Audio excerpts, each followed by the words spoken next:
नाज़िया हसन संदसि जनम 3 अप्रैल 1965 ते कराची में थियो। हिन अमेरिकन कॉलेज ऑफ लंडन में ग्रेजुएशन कई।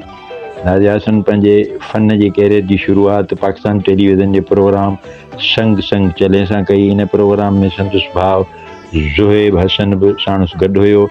हिन इंडियन फिल्म कुर्बानी लाइ आप जैसा कोई मेरी ज़िंदगी में आए गानो ॻायो, जेको तमामु घणो मक़बूल थियो। हिन खे मंता तौर तमामु घणा एवॉर्ड ऐं एज़ाज़ मिलिया। मशहूरु ॻाइणी नाज़िया हसन 13 अगस्त 2000 ते लंडन में वफ़ात करे वई।